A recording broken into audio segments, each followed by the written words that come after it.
The White House tries to lure Republicans toward an energy reform bill with an emphasis on clean energy over climate. We'll tell you what Carol Browner had to say.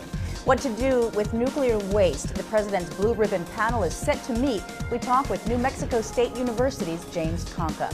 And call it Segway Envy. GM unveils its personal plug-in prototype. From the Energy News Center in Washington, D.C., this is the Energy Report with Susan McGinnis. Good afternoon. I'm Susan McGinnis. Thanks for joining us for the Energy Report. The White House, fresh off its triumph of passing its health care reform bill, is now trying to use reform language in its plans for energy and climate legislation. Today, White House Energy Advisor Carol Browner spoke at the National Press Club about the administration's strategy on getting an energy and climate bill through the Senate. She appeared to reach out to Republicans skeptical on the science of global warming, saying, whatever your beliefs, there is ample reason to support a national energy policy. Even if you don't believe that, if you choose not to believe that climate change is a real problem, there is still ample reason and important reasons to have a comprehensive energy strategy for this country. Right now, we are not at the forefront of the global race in clean energy.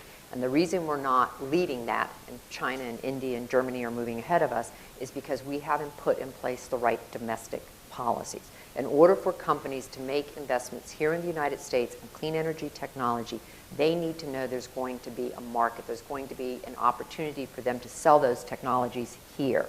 The best way to give them that predictability and certainty is with comprehensive energy reform. Browner also says she expects clean coal and natural gas from shale to play a key part in the White House's energy strategy. You can see more of Browner's remarks at the National Press Club on our website here at cleanskies.com.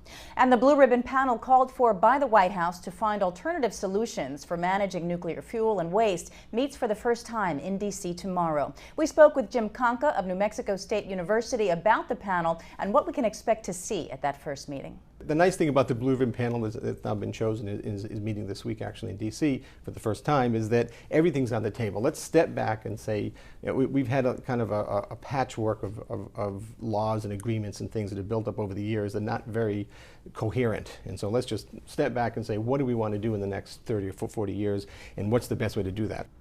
Well, Conca said the panel has 18 months to come up with recommendations, which will not include actual disposal sites, but instead standards for choosing sites. He also talked to us about something he says is largely ignored in the energy debate, the life cycle cost of energy. You can watch the rest of my conversation with Jim Conca right here on our website, cleanskies.com. We'll also be following the Blue Ribbon panel tomorrow and Friday. We'll bring you full coverage here on the site.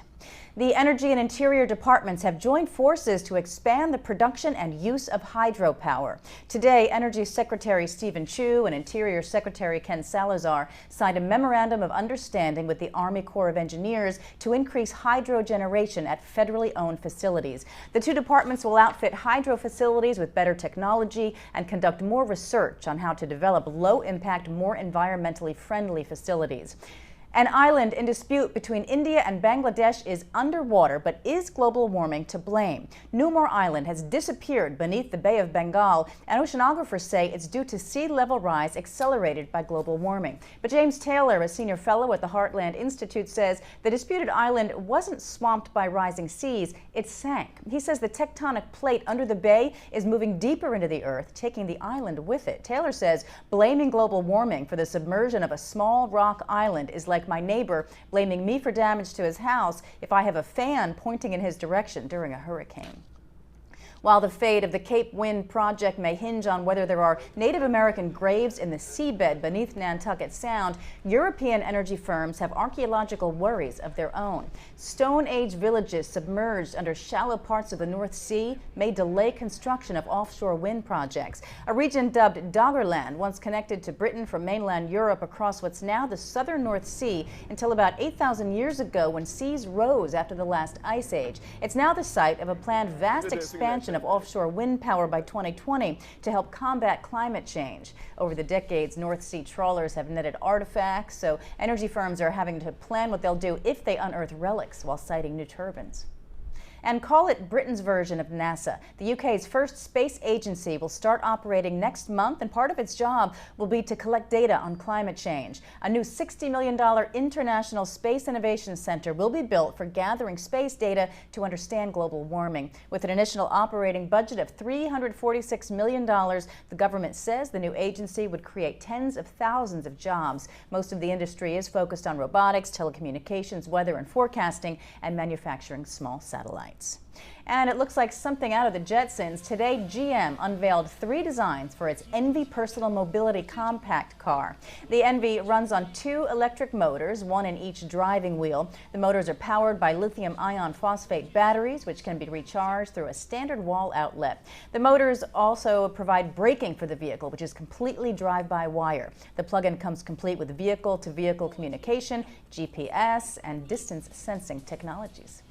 Here's a look at some energy goings-on around the Beltway tomorrow. 9 a.m. Areva offers a virtual tour of its nuclear processing plant in France. That's at the National Press Club. Clean Skies News will have that for you.